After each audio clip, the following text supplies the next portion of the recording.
Art is illusion. As artists, we assemble lines and tones onto a flat canvas to trick the viewer into seeing something that isn't really there, to create beauty out of nothingness. In this part of the Drawing Fundamentals Made Simple series, we're going to learn all the principles of shading that will allow you to create dynamic, three-dimensional artworks. By the way, if you enjoyed this lesson, be sure to check out the full Drawing Fundamentals course at mydrawingtutorials.com/basics.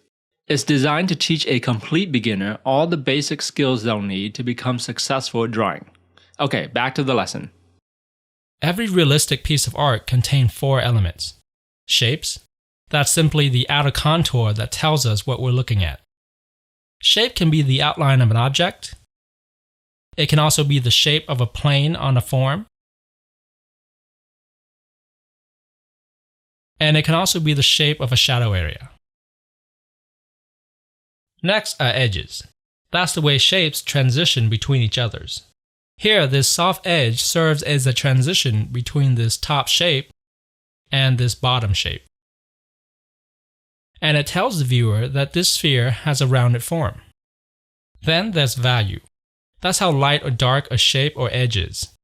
And it tells the viewer where the highlights and shadows are. And finally, colors, which obviously tells the viewer what color everything is. Every drawing or painting you see, be it a portrait or a landscape, will consist of these four elements. Now, color is more the domain of painting, and since this is a drawing course, we won't worry about that for now. The previous parts of the Drawing Fundamentals series are about how to create accurate and three-dimensional shapes. So, in this part of the series, we'll focus on how to use edges and value to create realism. Let's start with value. As mentioned earlier, values simply refer to how light or dark something is. Value is what we use to make marks and differentiate our subjects from the white of the paper. This value scale shows all the possible value from lightest to darkest. Normally, the white of the paper stands in for the brightest value. In order to make the infinite spectrum of value more manageable, artists sometimes simplify the value spectrum into this 5-step value scale, with the number 1 value being the lightest and 5 being the darkest. We can also use a 7-step or 10-step value scale. The numbers are pretty much arbitrary. Value range refers to the difference between the lightest and darkest value in a drawing. For example, let's take a look at this John Vanderpoel eye study. When we compare the lightest value of this drawing, which is just the white of the paper, with the darkest value, which is in the pupil, we see that the difference is not very great. The darkest value only extends halfway down the value scale. We would say that this drawing has a narrow value range. Compare that with this higher contrast drawing. Here, the lightest value is still the white of the paper, but the darkest value extends all the way down the value scale, resulting in a wide value range. Narrow value range drawings tend to be more muted and flat, whereas wide value range drawings tend to be more dramatic and realistic.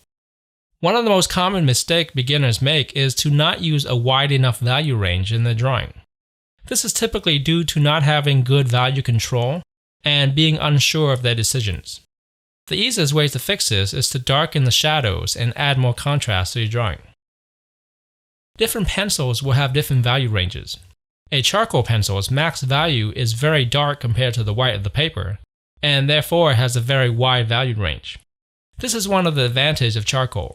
It can create a very dramatic, high contrast drawing. On the other hand, this same quality can make it more unforgiving. A beginner who's not used to handling the pencil can make a mess of their drawing really quickly. A graphite pencil is not able to get as dark as charcoal, and therefore has a narrower value range. It still has enough contrast to create a realistic drawing, but you have to work harder to get a dark value. For me, this is one of the drawbacks of graphite. But on the flip side, this attribute makes graphite more forgiving than charcoal. The lighter marks allows a beginner to make more mistakes before ruining a drawing. Graphite is also able to make finer lines than charcoal, making it more suited for precise rendering. Ink is able to get even darker than charcoal and therefore has an even wider value range. However, its drawback is that it's harder to create a smooth transition between the different values. I should also point out that value is relative. How light or dark something appears depends on its surrounding. To illustrate this, take a look at this gray bar. Compare this end of the bar with this end. Which side appears darker? If you're like me, you probably thought that this left side is visibly darker than the right.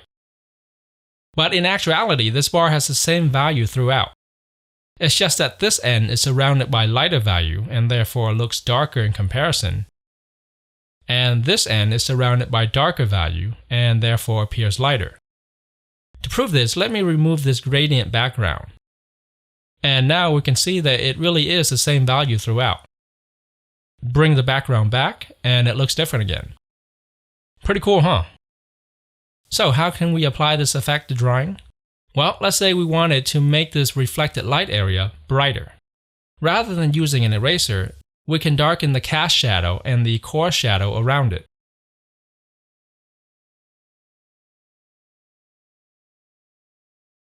And now the reflected light area seems much brighter in comparison. We'll go over how to do this in detail in future exercises. A drawing is really nothing more than a collection of different values assembled in such a way as to create the illusion of form. In order to become a good artist, you must be able to control all the value ranges and transition smoothly between them. Well, I hope you enjoyed this lesson, and if you did, make sure to check out the full Drawing Fundamentals course at mydrawingtutorials.com/basics. You'll get tons of additional lessons and step-by-step exercises and learn things like how to draw anything accurately from observation, how to construct and draw objects from your imagination, how to shade realistically, and a whole lot more. So if you're ready to improve your drawing skills, head over to mydrawingtutorials.com/basics or click the link below.